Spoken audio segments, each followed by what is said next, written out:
Breaking Boundaries, Exploring Crime and Security in the 21st Century. I think the theme for this conference is an excellent choice. And the timing of the conference could not have been better. The timing places us just at the change of government, but at a point in time when everyone in society is seeking out from the law enforcement agencies some level of resolution to our continued challenging crime problem.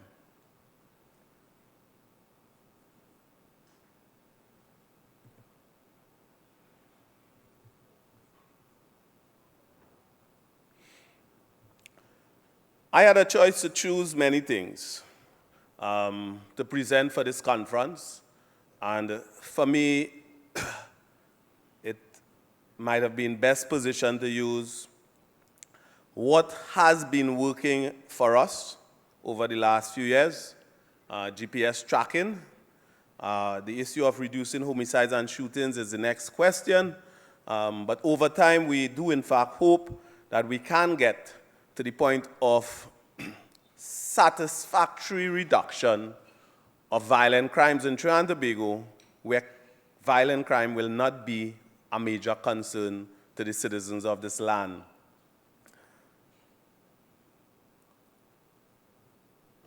We conducted a randomized controlled trial in 2013 with a collaboration between Cambridge University and the Trinidad and Tobago Police Service.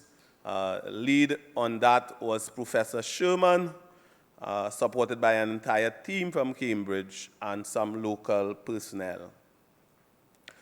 One of the most profound statements made about the Trinidad and Tobago Police Service over the years, and this is my opinion, so this might be a shallow one, but it highlights Trinidad and Tobago Police Service as global leader in GPS tracking. This is an extract of a statement contained within an article published by Professor Lawrence Sherman in the International Criminal Justice Review 2015. And this is the extraction. Several police agencies in early 2015 are poised on the brink of a wide-ranging effort to use best evidence for changing the way police resources are used. In the lead is Trinidad and Tobago, which completely reshaped its patrol strategy as measured by global positioning system tracking, normally referred to as GPS, but I didn't click. So,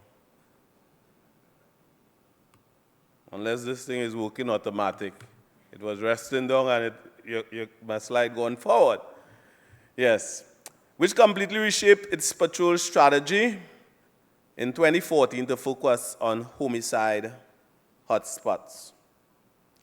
This is taken from A Tipping Point for Totally Evidence-Based Policing, 10 Ideas for Building an Evidence-Based Police Agency. Published in the International Criminal Justice Review, Professor Lawrence Sherman. I say profound is the statement. The journey is what I would speak about, not in full, but with one of the most impacting start as we pursue that journey to what I call global leadership in GPS tracking. Presentation outline, we focus on what we refer to as Triple T strategy, targeting, testing, and tracking based on evidence-based policing. And we look at the challenges that the experiment would have highlighted by way of the results and how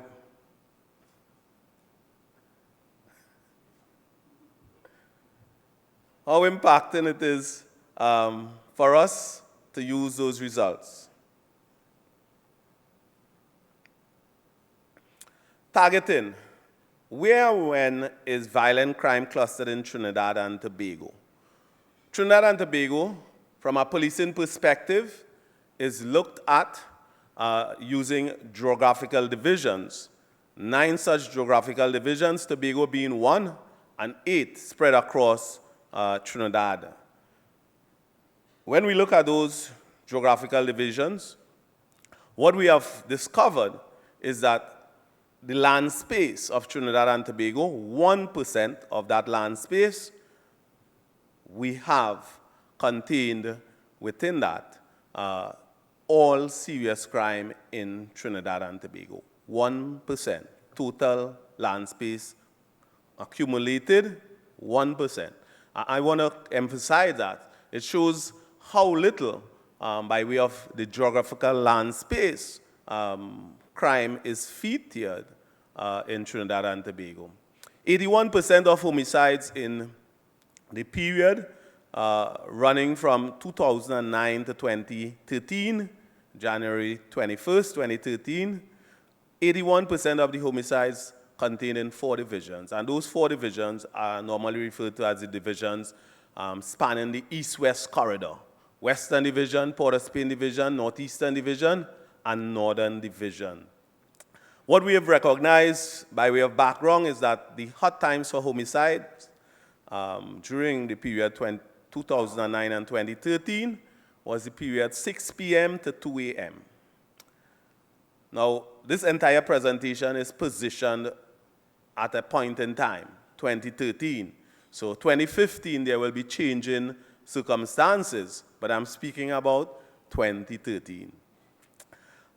High rate of homicides for 15 years. So we do in fact know if it took 15 years of high homicide rate, it will not take 1 year to turn back 15 years of high homicide rate.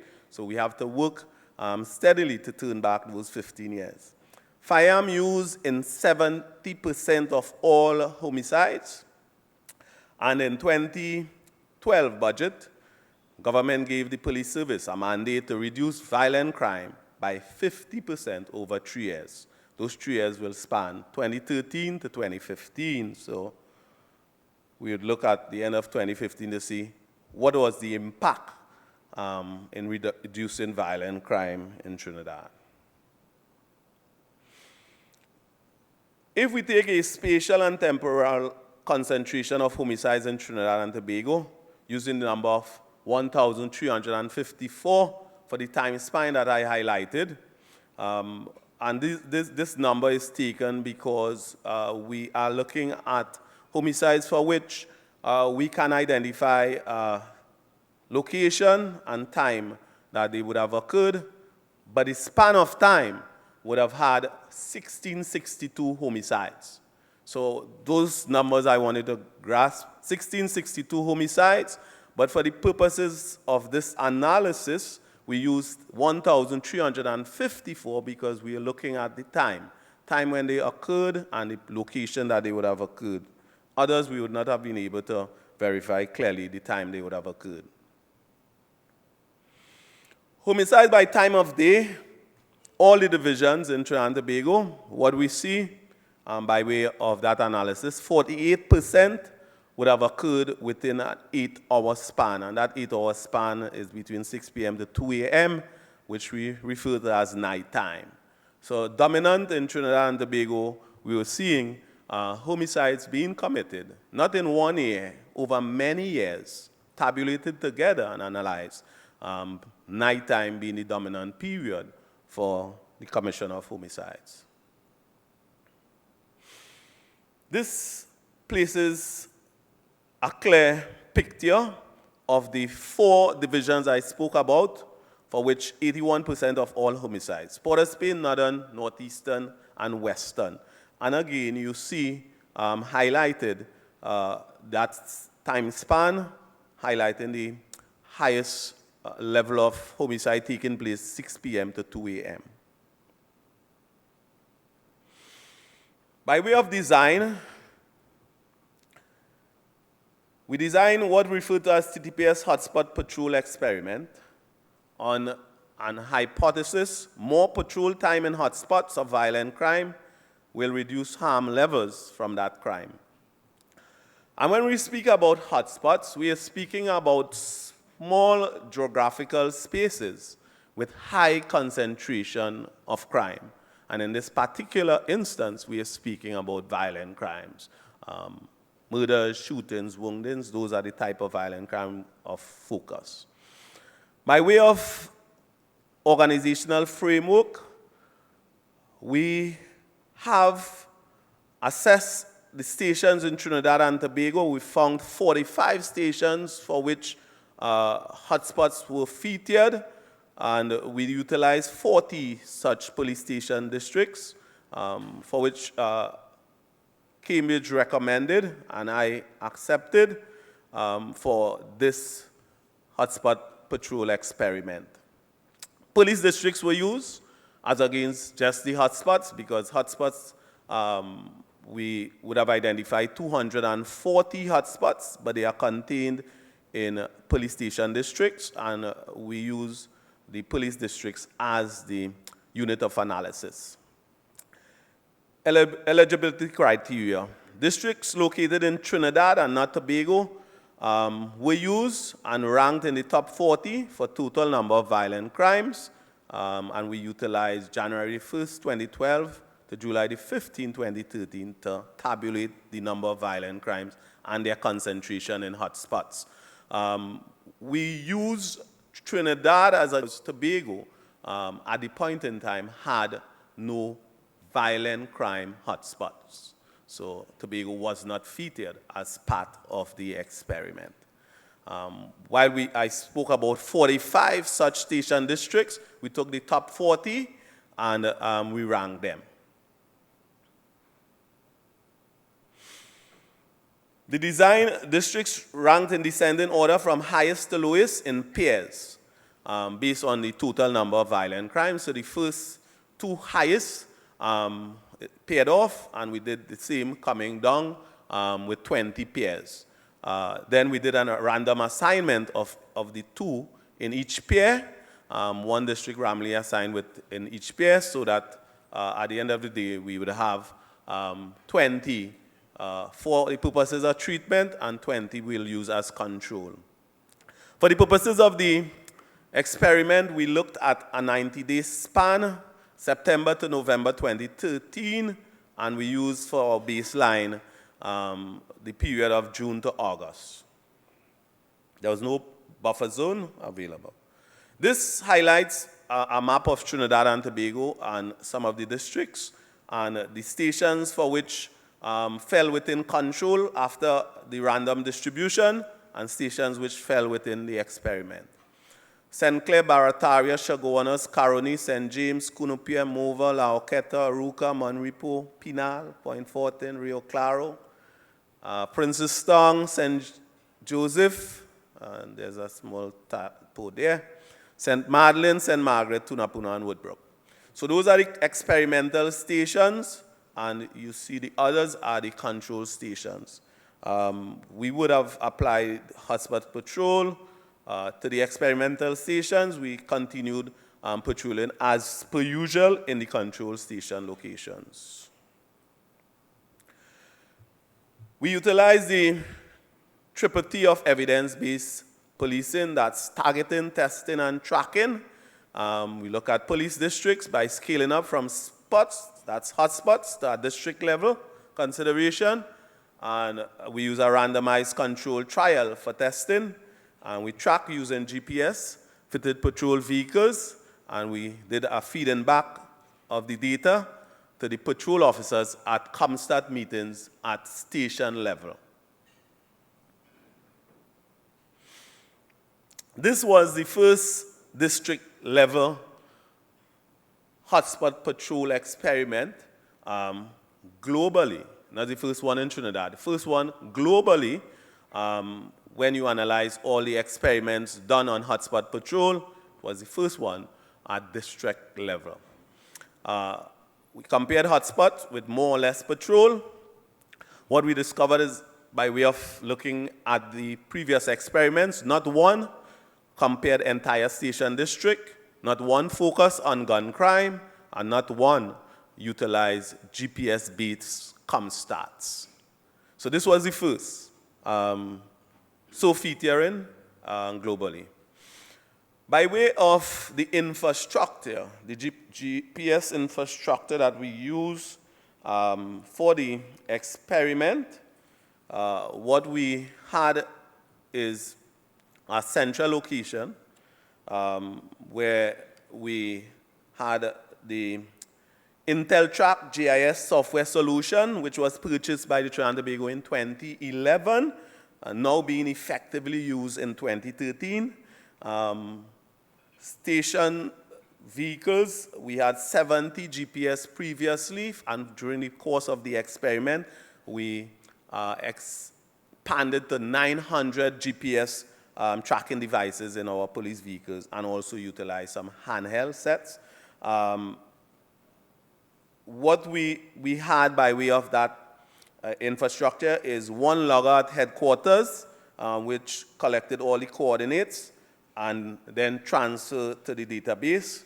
So we had a logger, database server, a map server, and a web server. That's the current, when I say current in 2013. We have since expanded to a wider coverage, where we now have 4 loggers backing up each other, increasing the capacity of our database in 2014 and onwards. But in 2013, that was the extent of the infrastructure. By way of looking at the hotspots, we identify those hotspots across the experimental stations and across the control stations. While we made known to the officers in the experimental stations where those hotspots were located, the information was not made known to the officers in the control stations. But the hotspots would generally span anywhere around 150-meter radius, and for the purposes of effective tracking of the patrols, we had the hotspots geofence. That's an electronic fencing of the space of the hotspots, so that it will give us a clear indicator when a vehicle drives into that location. It is recorded, and when the vehicle drives out of the location, it is recorded. So we know how much time is spent in that area.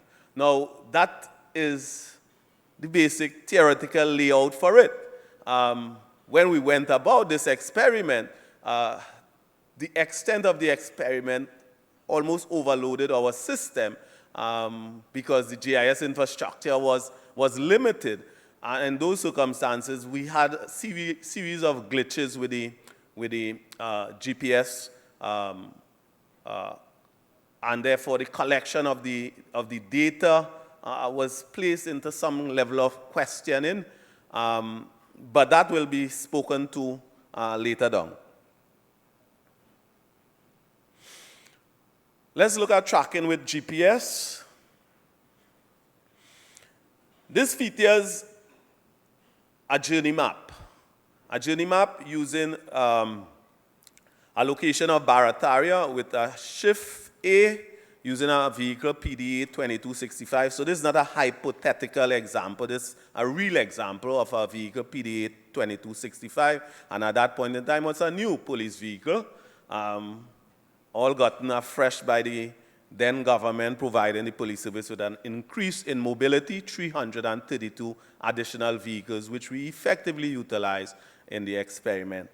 But that journey map actually maps out where the vehicle would have traveled over a tour, and that policing tour would have been 6 p.m. to 8 a.m.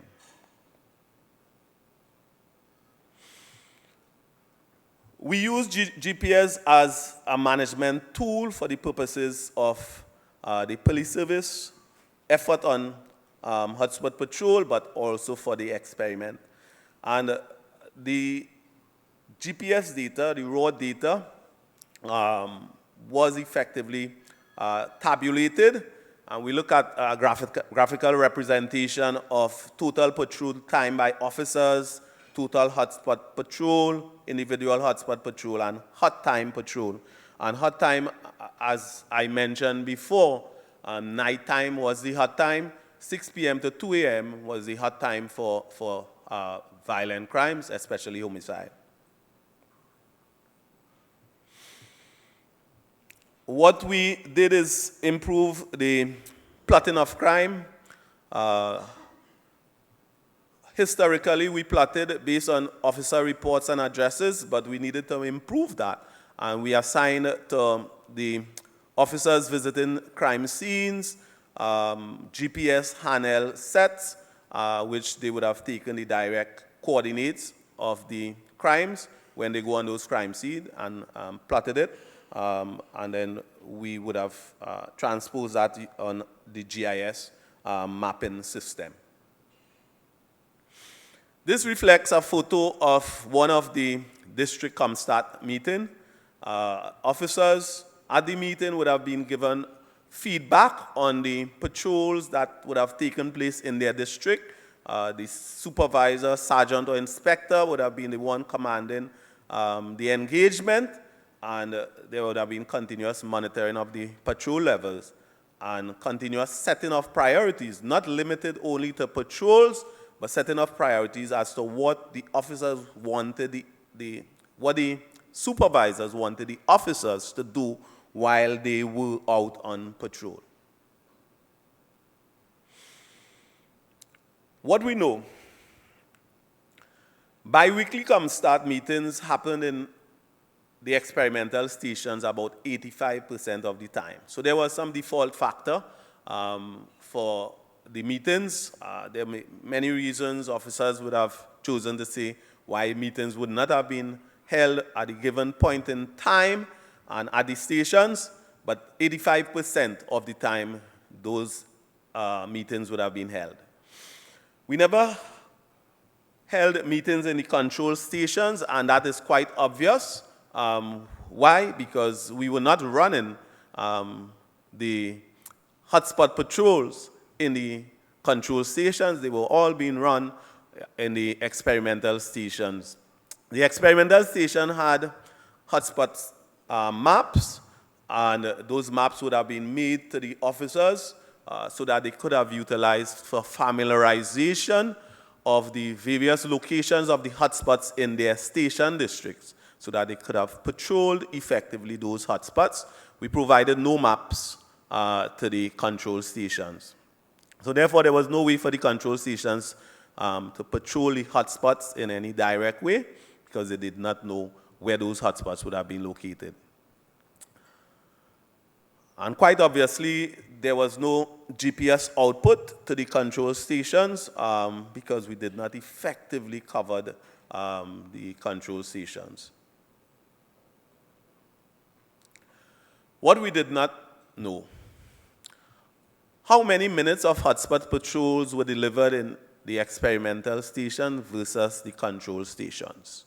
Now, this is not the perfect world, and this is the first experiment of its kind, a randomized control trial that the Trinidad and Tobago Police Service was, in fact, conducting, even though supported by Cambridge University, but it still was the first.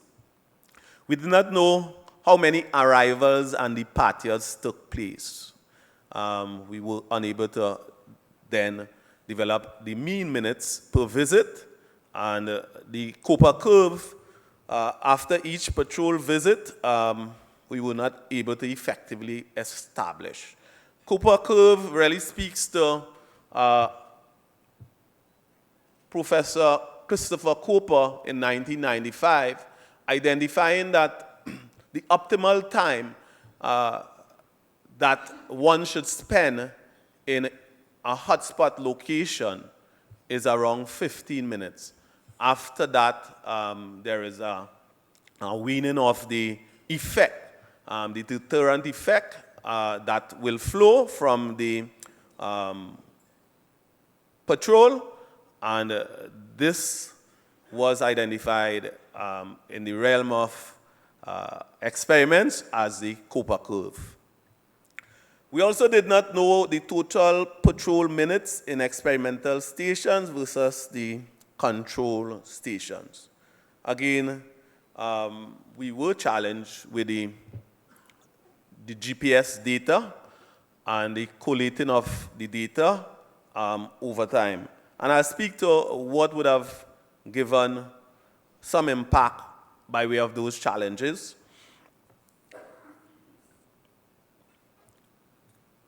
And therefore, by way of the experiment, we may have seen to some extent,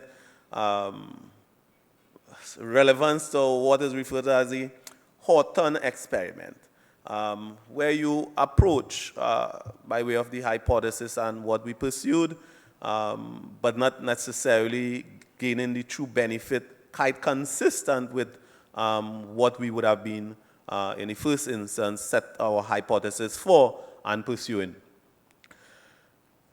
Even though the data would have been problematic, we utilized them in the ComStat discussions, and we gave informal feedback that total patrol was up in experimental stations, and that informal feedback we got from the public, but we also got from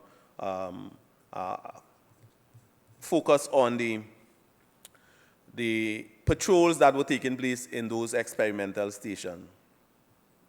Part of the challenges that we were confronted with the GPS, we lost connectivity at times. In the country, there were some dead spots without proper signals being featured. In some instances, some of the district commanders did not provide timely feedback to the operational center of the vehicles which were relocated or sent for repairs. So therefore, you were acting on the assumption that those vehicles would have been operating in the station districts. And quite obviously, one of the big challenge is that the growth in the use of GPS was so phenomenal that it challenged the capacity of the system to accommodate the work that we were doing. So obviously for us, we recognized that we didn't have the capacity. We were actually now moving from 70 GPS units to 900, and that really challenged our capacity. We recognized, though, that there was a need for building further capacity, and we would have done that over 2014 and 2015. So the state of our GPS tracking today is quite different to the state that it was in 2013. This is some features of some of the data that we would have put together.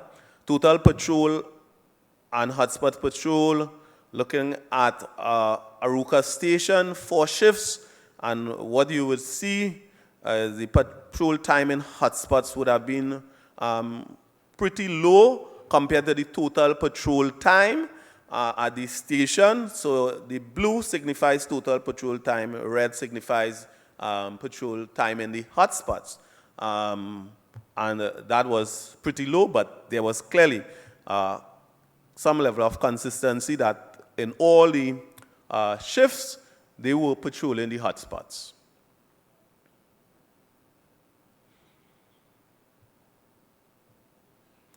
This is another feature of GPS measurement of the patrol time.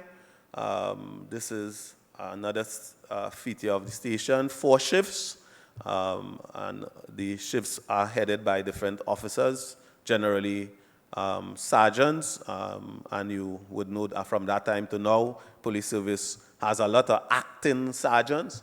The bulk of the sergeants are all acting. Maybe the bulk of the service is all acting.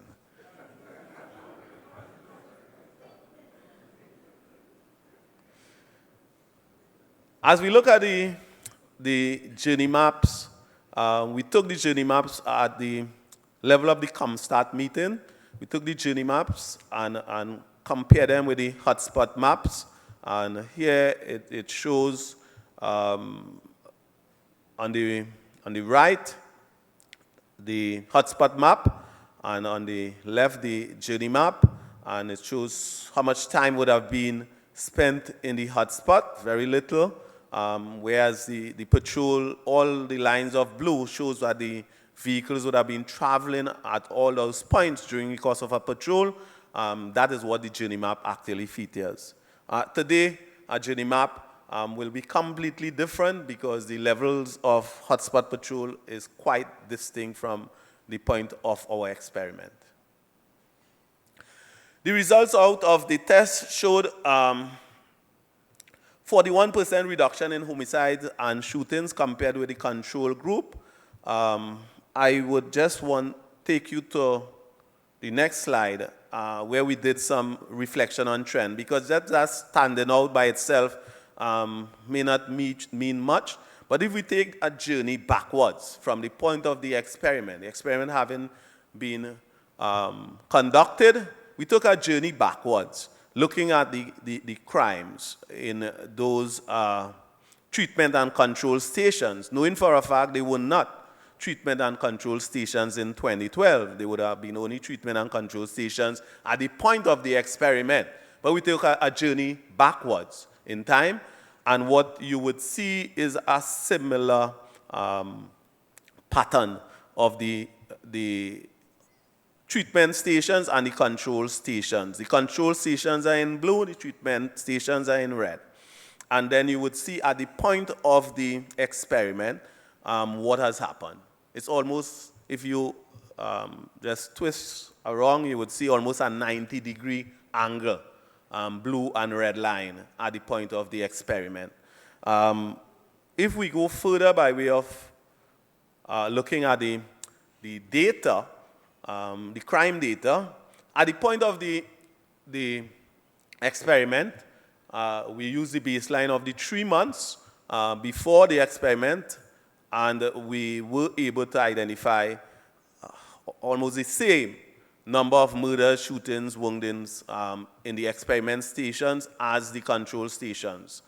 At the end of the experiment, the 3 months running up to November, in the experimental stations, there were 56 murders and shootings, and in the control stations, there were 95 murders and shootings. By way of the results, simple arithmetic, 95 minus 56 equal to 39, and we can logically say 39 shootings and woundings would have been prevented by the extent of the hotspot patrol in the experimental stations as against the control stations. That amounts to 41% less than the control. What we did is we look at putting together all the stations, paired stations into meta-analysis, and out of that meta-analysis, what was obvious is that 10 stations went by way of giving the results that we anticipated and would have been looking forward to. 5 did not. 5 basically had neither increase or decrease compared control and treatment, and 5 showed that the control stations outperformed the treatment stations. 10 out of 20, that's a 50%, and it can, in fact, effectively be considered as a moderate position of success around effect. This is the 10 which had the predicted benefit: St. Joseph against Central, Arouca against Arima, St. Clair versus Carina, St. James Sawan. So those are the stations. I wouldn't call all. These are the 5 which did worse, not better. Caroni against Maraval, Point Fortin against Mayaro, Chaguanas against San Fernando. Looking at experimental policy, Trinidad and Tobago Police Service, as you know, when you're dealing with life, you have to be careful in experimenting.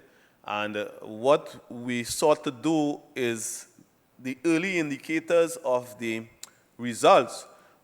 We moved to utilize hotspot patrol in all 40 identified station districts, and we had 5 because I highlighted to you there were 45 station districts for which we had violent crime hotspots. So we then moved on immediately after the experiment to implement hotspot patrols in 45 station districts, and we improve our GPS tracking across all the station districts, expanding our solution, GIS solution. And we set up what is now the current new infrastructure. I think I gave a quick indicator early as to that new infrastructure. But in that new infrastructure, we moved from 1 logger to 4 loggers, backing up each other. And we improved on our web servers and map servers. And we went about creating not one central monitoring location. We are now expanding into some of the divisions where we can monitor GPS tracking at different divisional headquarters across Trinidad. We have, in 2015, moved on to include Tobago within our consideration of hotspots. Still, Tobago does not have violent crime hotspots, so we have utilized other serious crimes to look at the identification of hotspots in Tobago. The dominant crimes in Tobago are housebreaking and larceny, general larceny, and robberies, and we utilize those crime types to identify with hotspots in Tobago, and we are now policing Tobago quite consistent with hotspots policing. Out of the experiment, there were 2 main challenges. Getting the GPS data right, and it has to do with an issue of reliability and the legitimate status of the results. And getting the patrol delivered with concentrations at hot times in hot spots. Very important for us if you are seeing that in the nighttime there are violent crimes taking place more than in the daytime. You need to influence your policing strategy to get more patrol time in the nighttime. And we've spent the years 2014 and 2015 working extremely hard to make that difference of increasing our night patrol. This will show an October 2015 feature of a breakdown of the patrol level in the various divisions. I shared with you, we have 9 geographical divisions, and what you are seeing now is that day patrol and night patrol are getting as close as possible to equal. And in some divisions, we have been able to increase night patrols beyond our day patrol. For instance, in Southern Division, you would see and Southern Division is consistent. They have been consistently ensuring that their night patrol is higher than their day patrol. So if you look at Southern Division at 159 minutes on average per hotspot, and just to tell you, these numbers, if I would have placed the breakdown immediately after the experiment, the numbers would have been anywhere about 25 minutes in hotspots on average. So we have grown just phenomenal. Last October 2014, I recall an email from a researcher, Mr. Sumit Kumaran. I think he's presenting tomorrow, and he sent an email to me and said, Commissioner, we are enjoying tremendous growth. That's October 2014, because we moved on average from 60 minutes to 90 minutes on average in hotspots. That was October 2014, so he was just jumping for joy. But this is where we are. 166 minutes in Eastern Division, 165 minutes in Northern Division. Just phenomenal growth by way of the level of patrol.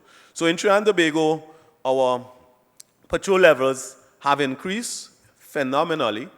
GPS tracking today is quite distinct from what it was in 2013, and the entire support mechanism for it, we've gotten the officers effectively on board over time. At executive level, we hold all the divisional commanders accountable every single week on a Tuesday without exception. We keep that flow, and then we make sure that they have, at the level of their division, come start meetings, and at the level of station, come start meeting, 3 layers of meetings flowing with information to and fro, upwards and downwards. Officers on the beat get the information flowing downwards from the executive through those series of meetings, and that's where we are. Trinidad and Tobago, identified by one of the world's leading criminologists as global leader in GPS tracking. This last slide signals to you just the present state of crime. We are, at this point in time, experiencing a 10% reduction in serious crime, 2015 over 2014 figures. Taking the flow and averaging out, we can project, and I'm just saying project, I just want to say that. Averaging out the numbers for 2015 and compare it to 2014, we can project with the particular trend that Trinidad and Tobago should be recording anywhere around 10,800 serious crimes at December 31st, 2015. That will clearly signal to us that we are getting further down by way of serious crime numbers. The critical thing by way of challenge is for us to drive the violent crimes down in Trinidad and Tobago. Come 2016, the Trinidad and Tobago Police Service will be pursuing another experiment, all geared towards ensuring that we can, in fact, get to the next point. We've learned a lot from the present situation, and we will be designing an experiment in 2016 to see what results we can get by way of that further impact on violent crimes in Trinidad and Tobago. I wish to thank you very much for your attention, and nobody sleeping.